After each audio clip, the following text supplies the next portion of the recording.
Aujourd'hui, je vous emmène avec moi au cœur d'une aventure hors norme. Une course d'ultra-distance à vélo de 1038 km à travers le Sri Lanka. Bon bah voilà, c'est le début de jour de course, là il est 8h30. Alors j'ai un sac à dos de voyage dans le dos. J'ai ma valise de vélo dans les mains. J'ai 1 km là pour aller au départ, faire le contrôle du vélo. Oui, c'est une dynamo. C'est bon. Merci beaucoup. Merci. Ah, c'est plutôt sympa de faire le check-in au Sri Lanka. Je suis pas encore prêt comme d'habitude. Je m'étais juré de ne plus jamais prendre le départ d'une course ultra. Mais quand j'ai découvert qu'une édition du Biking Man se déroulait au Sri Lanka, un pays encore inconnu pour moi, je m'y suis inscrit. Le problème, c'est que je ne suis pas prêt physiquement. Et qu'au fond de moi, une question revient sans cesse. Qu'est-ce que je fais là? Ouais, il faut le suivre, mais on n'en fait jamais. Je fais figure de mauvais élève. Je discute, je prends le temps. Ces premiers kilomètres sont neutralisés, alors j'en profite. Je ne sais même pas exactement à quel moment la course sera réellement lancée. Alors en attendant, je reste dans le groupe, porté par l'ambiance du départ.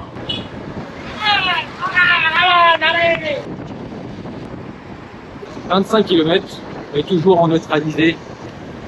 Là, on est un peu dans un moment de flottement, tout simplement parce que on avait compris qu'il y aurait un signal. Alors on n'a pas vu le signal.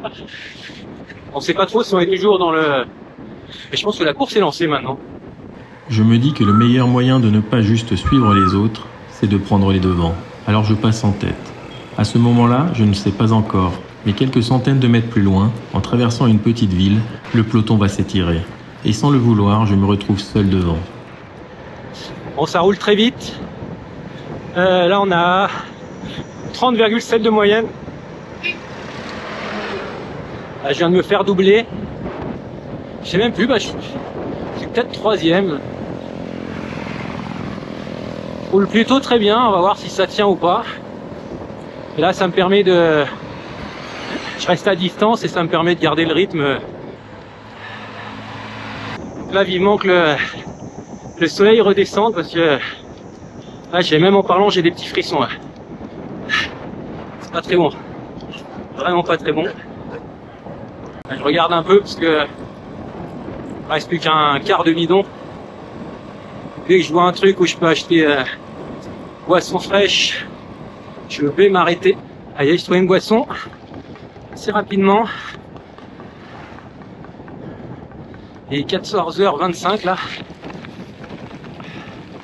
Je trouve vraiment de la chaleur là.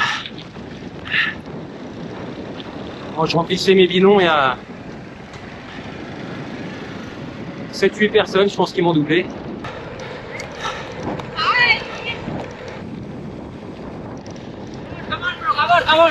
Ah, je commence à rattraper les 2 grades de coureurs qui m'ont doublé quand je suis arrêté acheter à boire.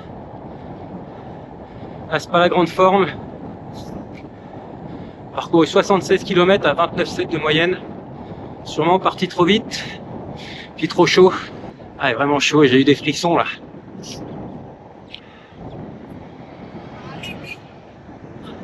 Allez, c'est parti pour le premier secteur un peu gravel. En sortant du chemin, j'ai roulé, personne m'a suivi. Je suis peut-être encore un peu fort, j'ai pas l'impression, mais disons qu'avec la chaleur, je devrais peut-être ralentir un peu.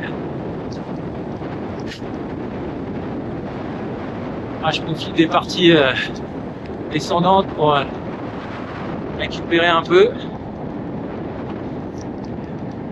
Et encore un concurrent devant moi là. Hello! Il y a des petits passages à long qui font vraiment du bien là. Même si, du coup, à chaque fois que je passe à long, j'ai un petit frisson. C'est marrant, ouais, ça va pas hyper fort à cause de ces sensations-là, mais ça roule bien. C'est pas trop quoi faire. Ah, je ne rattrape pas, je pense qu'on va à peu près à la même vitesse. Hello!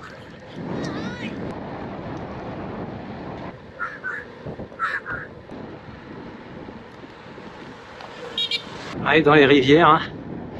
Les rizières, les rivières, des deux côtés. Deuxième arrêt recharge. Alors là, ils n'avaient pas d'eau fraîche.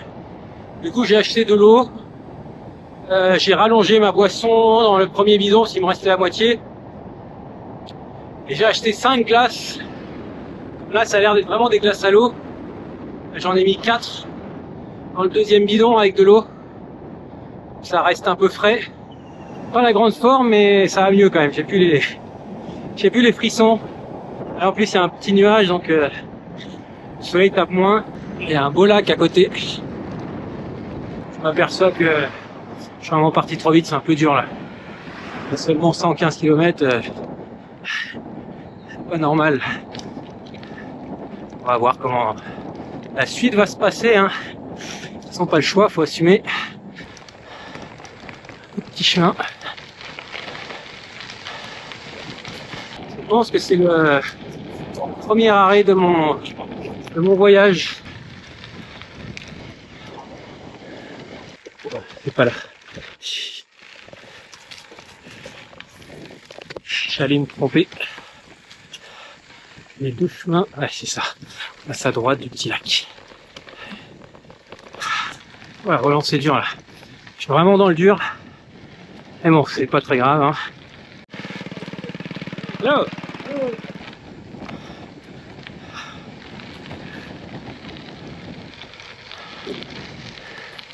Je me suis encore arrêté pour recharger. J'avais plus de... J'ai presque 2 litres et c'est la 3e fois que je m'arrête. Ah, ça monte pas beaucoup encore, mais dès qu'il y a un tout petit peu de montée, je suis vraiment dans le dur. Attention! Ah, ok, bye! Hello! Tu leur dis attention, ils s'écartent et puis ils se font un grand sourire. C'est trop gentil.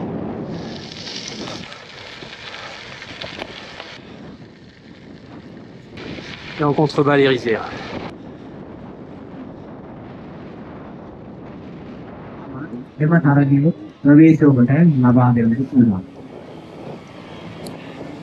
L'ambiance de fête. Juste avant, sur la route, il y avait un panneau attention éléphant. Il y a toutes les barrières électriques là qui doivent fermer la nuit pour éviter qu'ils aillent dans les parties habitées. Et un virage 50 mètres après, juste après le virage, il y avait un pan au milieu de la route, la tête vers la gauche. Moi, je vais vers la droite pour lui laisser le passage libre. Et lui, il décide de faire demi-tour et de partir à droite. J'ai un peu mal aux intestins au moment. Voilà, le panneau éléphant. Petit problème technique, plus de son sur mes vidéos. La nuit tombe et je n'ai toujours rien avalé. La chaleur écrasante de l'après-midi m'a vidé, mais dans la fraîcheur du soir, je retrouve un peu de sensation physique. Le problème, c'est que je n'ai aucune sensation de faim. Pourtant, je n'ai pas mangé à midi et je roule juste avec mon petit déjeuner dans l'estomac. Après plus de 200 km, je sais que je suis déjà en déficit calorique. Et si je veux rouler toute la nuit, je dois absolument trouver de quoi manger avant que tout ferme. Mais chaque pensée liée à la nourriture me donne la nausée. Alors une question me hante. Comment continuer cette course si mon corps refuse de s'alimenter? Voilà, je vais essayer de manger quelque chose, j'ai vraiment pas faim. J'ai rien mangé depuis le départ. Et sans presque 200 km, j'ai rien mangé. Voilà, un petit riz. Et je vais me forcer à le manger. J'ai pris des bananes là, je pensais manger que les bananes. Parce que ça, c'est plus facile pour moi de les avaler, mais et voilà, je vais essayer de me forcer. Là, il y a en plus, ils ont des petites tables, des petites chaises. Bon, voilà, c'est servi. Je vais poser le vélo et je vais essayer de manger ça. Donc c'est reparti. On arrive à... Je pense qu'on arrive en ville. C'est pas si facile que ça de trouver des restaurants sur le parcours. Oh, j'ai vraiment l'impression d'être gavé, alors j'ai pas mangé beaucoup. Mais dans la ancienne capitale culturelle,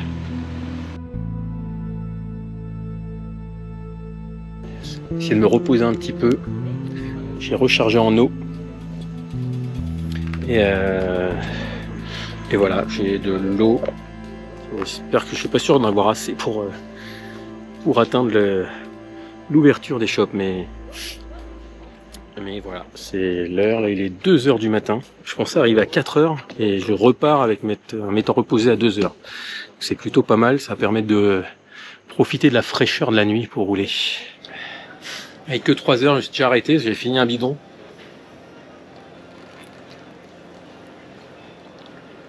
Je crois que je vais avoir besoin de sucre pour arriver à passer la nuit. 170 km, ce qui fait pas beaucoup pour le CP2, mais il y a 3796 mètres de D+. Là, en plus dans l'état où je suis, ça va mettre du temps. Ah, voilà, première côte finie. C'est peut-être une des plus petites, mais c'est toujours ça de fait. Et puis ça nous a fait monter au-dessus d'un lac.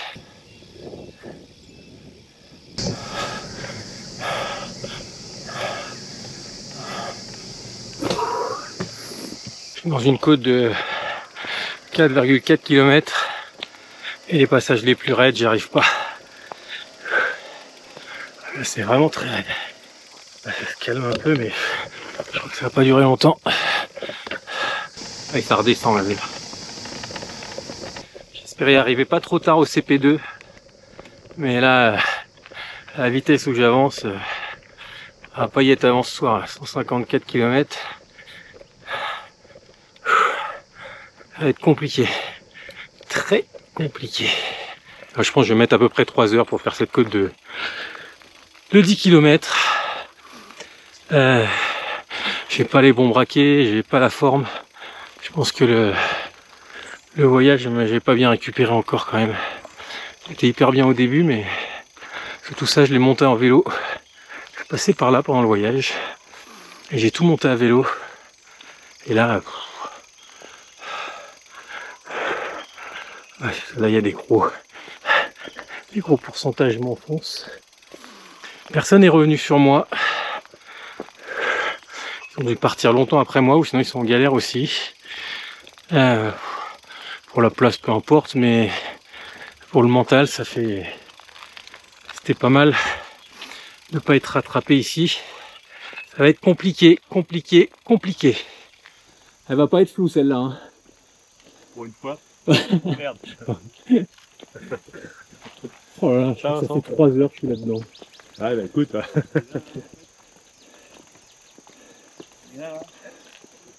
Oh my god.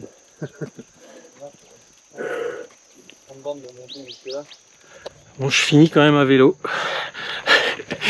Les 200 derniers mètres. Ouais, je pense que j'ai mis... je crois que j'ai mis à peu près 3 heures pour faire ces 10 km là. Très dur. Très dur. On va se mettre en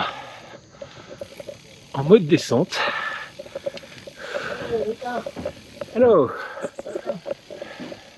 Je vais pas beaucoup filmer là parce que je m'engage dans la descente et je crois qu'elle tape beaucoup.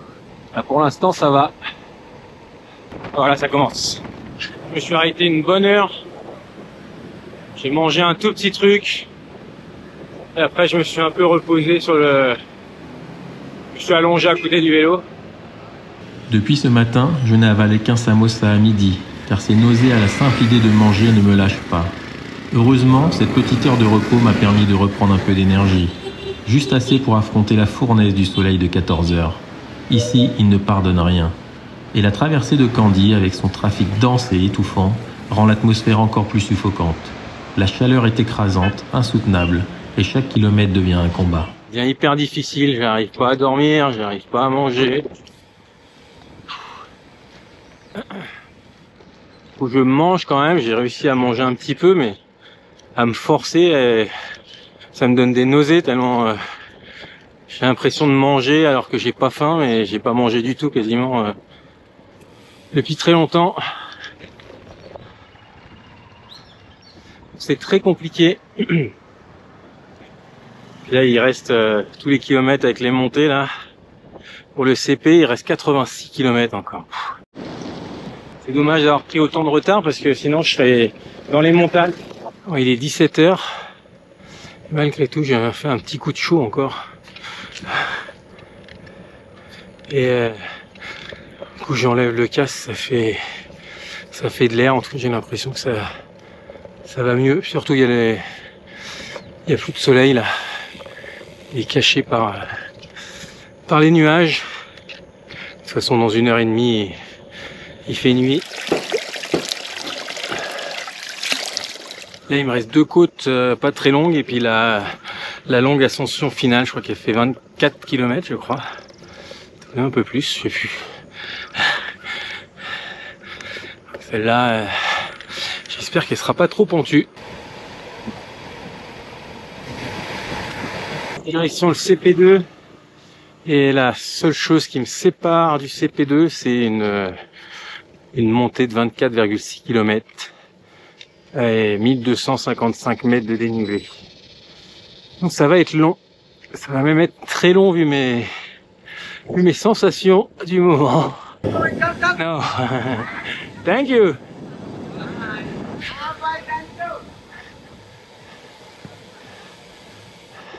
On va peut-être pas faire une partie de volée avant de monter. Je suis encore en train de grimper quand arrive l'heure du dîner. Comme à chaque repas depuis le départ, je n'ai aucune envie de manger. Pourtant je me force à m'arrêter, et même choisir quelque chose à avaler devient un effort en soi. 30 heures se sont écoulées depuis le départ, et chaque bouchée est un combat. Non mais c'était bon, j'ai réussi à me forcer, c'est toujours ça de gagner. Et pour l'instant la montée elle est pas trop dure. Allez, c'est reparti.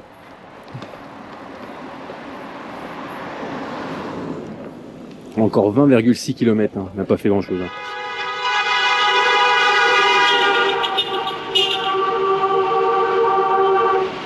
Allez, 150 mètres. Allez.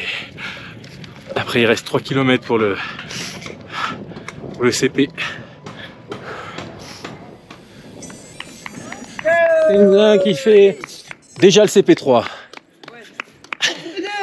Alors non, on est en pleine crise, c'est le CP2 ici. Ah mince.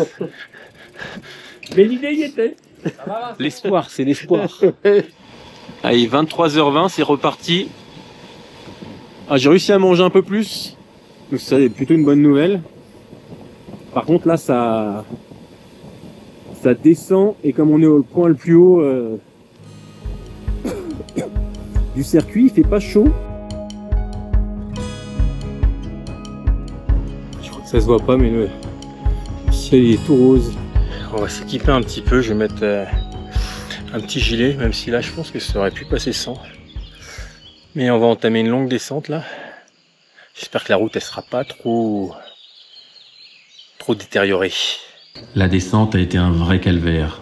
Avec si peu de lumière et un chemin complètement défoncé, j'ai même dû passer certains passages à pied. Par moments, j'ai pensé que je m'étais trompé d'itinéraire. Et sans réseau, je n'avais d'autre choix que de faire confiance à mon GPS, ou plutôt à la trace que j'avais chargée. Et si elle n'était pas à jour? J'ai perdu un temps fou sur cette section, surtout de nuit. Mais au bout de l'effort, il reste surtout cet incroyable lever de soleil sur les montagnes. C'est ça aussi l'ultra-distance. Beaucoup de difficultés, mais surtout des instants de grâce. Petit problème de gestion du sommeil. Je me suis arrêté dormir un petit peu par terre devant un hôtel, un peu caché devant derrière leur minibus. Là on est sur la route où il y a le plus de risque de rencontrer des éléphants et du coup pour les gens qui passent la nuit, il y a 2 motos qui vont encadrer les personnes, une devant, une derrière, pour sécuriser. Et j'étais parti pour arriver limite vers 6h30. Et du coup j'y arrive à 8h, enfin ça fait quelques temps que j'y suis, mais la dernière descente, je m'étais dit, voilà, une fois qu'on sera dedans, on va vite arriver ici. C'était une catastrophe. Je suis même descendu du vélo pour faire des parties à pied. Parce que je crois que j'ai un peu tapé. Et quand je freine de l'avant, j'ai l'impression qu'il il y a du jeu dans la direction. Donc là j'ai resserré un peu, ça avait l'air d'aller, mais voilà, c'est pas extraordinaire. Donc après je faisais hyper attention. Et après ça dure très longtemps. Après il y avait un beau bitume. Là je me suis lancé à fond, je suis arrivé à 50 km/h au bout de 4 virages et paf, d'un coup il y avait plus rien et des cailloux et tout ce qu'il faut pour recasser du matériel. Donc freinage d'urgence, dérapage, et je suis passé. J'y pensais d'ailleurs, j'ai toujours pas de crevaison parce que là ça a été costaud. J'ai pas trop filmé parce que j'ai pas trop aimé ce moment là, ouais. Quand je tombe face à cet éléphant sur la route, je ne sais pas vraiment quoi faire. Un camion passe à côté comme si de rien n'était. Mais moi, avec mon petit vélo, je n'ai aucune protection. Alors je m'arrête. Je l'observe impressionné quand une moto arrive en face, fait demi-tour et m'invite à la suivre. Je n'hésite pas une seconde et je roule avec lui en direction de cet éléphant, toujours bien ancré sur la route.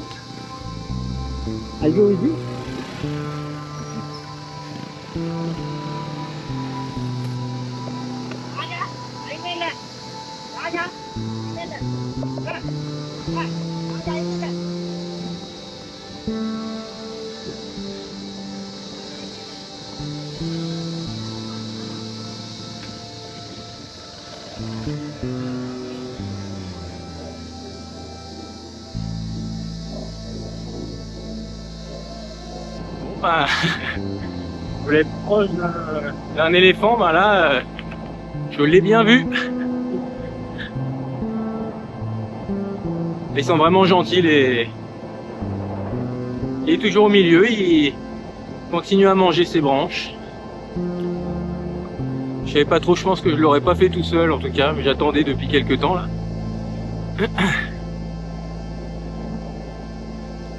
On va voir, ça se voit en fait, il passe à plein d'endroits, il y a des branches un peu cassées partout.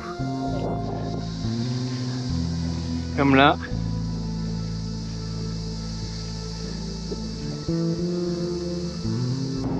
Monsieur il est arrivé, il a même pas ralenti lui quand il est arrivé en face, je sais pas si, ah si on le verra peut-être. Il a pas ralenti du tout, il est passé. L'éléphant a continué à manger. 33 degrés. Le dernier tronçon va être chaud. Et il y en a un deuxième là-bas. Ah, eux ils passent avec leur voiture, mais là il s'est mis pile au milieu en plus. Bon. Un deuxième éléphant bloque la route. Une nouvelle moto s'arrête et m'invite à la suivre. En confiance, je me lance derrière elle, persuadé que cette fois j'aurai le temps de filmer, de garder un souvenir de ce moment unique. Mais les choses ne vont pas se dérouler aussi simplement qu'avec le premier éléphant.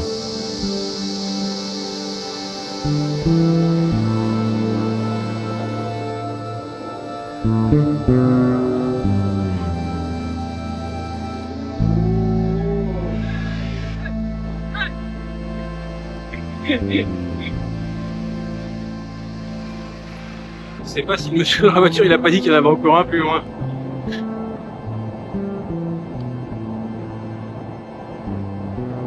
En plus ouais, il a fait un signe à un monsieur en moto et du coup il pas trop vite. Il n'y a pas l'air d'en avoir d'autres au loin. Mais c'est que des... Ça remonte, ça descend, ça remonte, ça descend. On voit pas si loin que ça. J'ai peut-être mal interprété le signe de la personne dans la voiture. En même temps, le motard roule pas trop vite. Je suis à combien, moi? Ah, je suis à 38, là. Ah, il est sorti de la zone éléphant. Parti pour la zone bœuf. Il n'est pas encore 10 h. Et le compteur annonce 38 degrés. Je me suis pris une petite glace pour finir, il reste 15 km.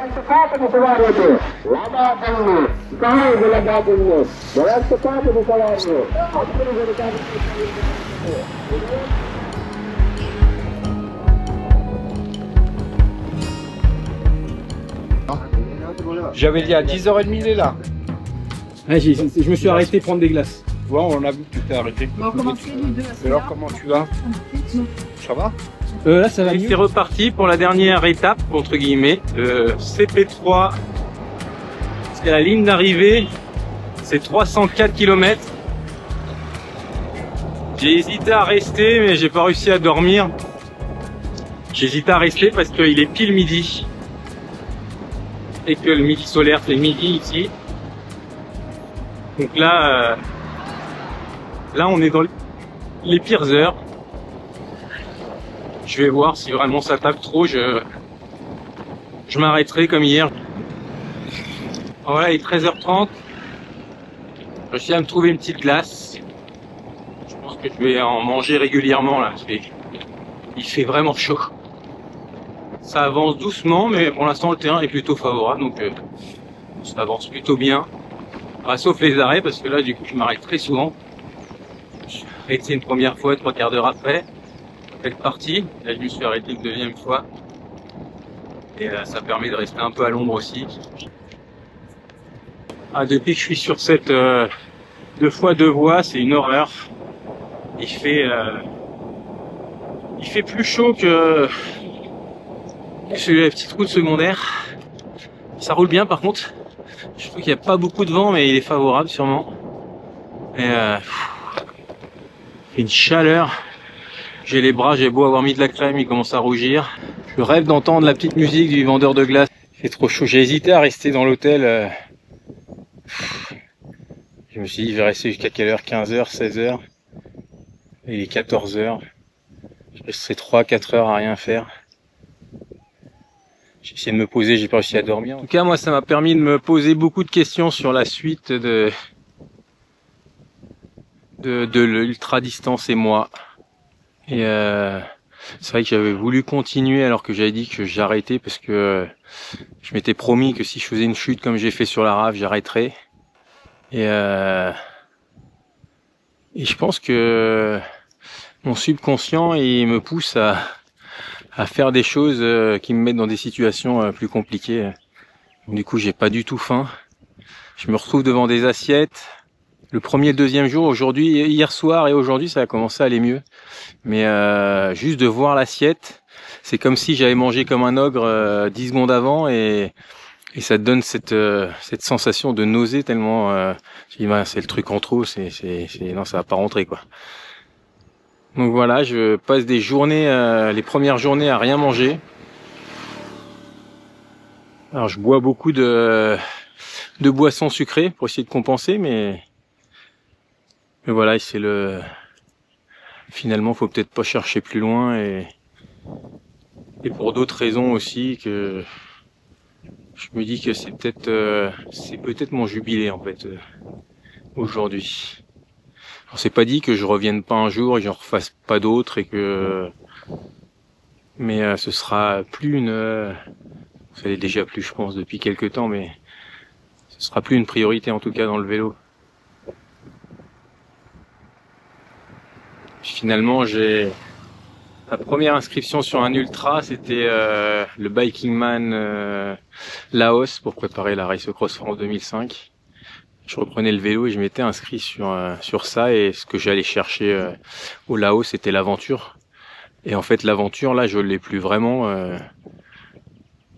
parce que c'est vrai qu'on est quand même dans des conditions presque chouchouté quoi sur un ultra par rapport à une aventure. Bon après chacun voit l'aventure aussi à son sens, et c'est vachement bien qu'il y ait des trucs ultra là, mais voilà, moi je pense que une page est en train de se tourner, je sais pas, c'est possible que dans une semaine je vois une autre épreuve où je me disais quand même et que je clique dessus, mais je pense qu'il y a peu de chance. Et peut-être de façon plus rare, mais sur des épreuves peut-être plus longues, ou voilà, des grands noms d'épreuves qui me viennent en tête, mais comme le Tour Divide ou d'autres. Pourquoi pas un jour peut-être, mais ouais, je pense qu'aujourd'hui j'ai besoin d'autre chose et je l'ai déjà entamé, donc voilà. On va finir tranquillement ces 271 km. 14h12, là j'ai gagné 10 minutes de soleil. Je pense que ça repose un peu la peau aussi. On va y retourner quand même pour... plus on arrive tôt et mieux c'est. Puis cette nuit c'était quand même pas simple de gérer la fatigue, donc ce serait... si j'arrivais à 4h, c'est pas mal. Parce que j'ai commencé à avoir les problèmes avec la fatigue à partir de 5h30 je crois. Donc ouais, je pense que 4h, enfin 3h, 2h, minuit ça aurait été top. Mais ça c'est pas possible. Et voilà, rendez-vous sur la ligne. Et on verra maintenant que j'ai annoncé les horaires, on va voir si j'en suis prêt ou si j'en suis loin. Donc les vaches, elles sont cool. Elles pleurent mince. Elles broutent. Même pas chouette, à côté d'un arbre où il y a de l'ombre, mais non, on va se mettre à côté en plein soleil, on s'en fout. Là, je pensais qu'à cette heure-là, ça commencerait à aller un peu mieux. On est particulièrement chaude. On est dans le sud maintenant. Il y a eu 19 degrés en altitude aujourd'hui ce matin. Là il fait plus de 40. Elle est en train de m'achever cette chaleur. J'en peux plus. Oh. Ah non mais là, faut que ça s'arrête hein. 14h45, je me suis arrêté encore sous un arbre mais... Et enfin un petit nuage. Mais ça m'a éteint là. Ah, voilà, ravitaillement fait. C'est déjà le 3e. Ça fait 3 heures que moi je suis parti. J'ai pris... il avait que des petites glaces... ça ressemble à des Mr P. Normalement c'est au lait. Ceux-là ils auraient pas l'air d'être au lait. Donc j'ai pu en mettre un morceau dans le bidon que ça restait un peu plus frais. Mais bon. Avec tous les glaçons que j'ai mis tout à l'heure, j'ai mis la moitié de... à moitié eau, à moitié glaçon. Et je crois qu'en 3 quarts d'heure, c'était à peine frais. Donc voilà, c'est reparti. Ça, bon, du coup, ça avance pas vite. Je pense que là, faut que je gère la chaleur. De toute façon, j'ai pas le choix. Ça sert à rien d'essayer d'aller plus vite. La petite rizière trop belle avec les cocotiers au milieu. Eux qui ont tout compris. Hello.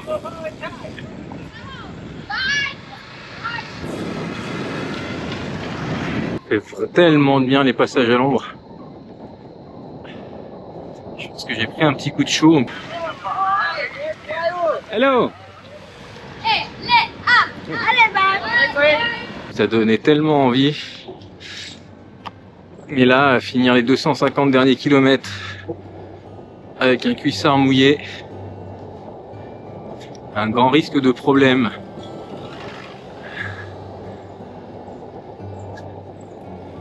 Un grand risque de problème. Oh là là. J'ai pas récupéré encore, mais ah, ça va vraiment mieux là. Et le GPS qui vient de bugger. Et les premiers qui sont en train d'arriver, moi ils sont 50 km derrière et j'ai un peu d'embouteillage. Je n'ai malheureusement pas pu filmer les 200 derniers kilomètres. Sans surprise, ça a été long, même très long, surtout la nuit tombée. J'ai erré longtemps à la recherche d'un endroit pour dormir, avant de m'effondrer 1 ou 2 heures sur une pelouse, avec cette drôle de pensée qu'un serpent pouvait surgir à tout moment. Au petit matin, j'arrive finalement en 4e position, en 69 heures et 29 minutes de course. Et j'ai roulé 58 heures et 40 minutes pour parcourir ces 1038 km. À 9h29, très loin des 4 heures du matin que j'espérais, j'ai dû affronter une arrivée bien plus chaude que prévu. Mais cette course m'a surtout rappelé une chose. La performance n'est vraiment plus ce qui me pousse à avancer. Et surtout, j'ai le sentiment qu'elle m'éloigne du côté aventure, qui lui est toujours un moteur pour moi.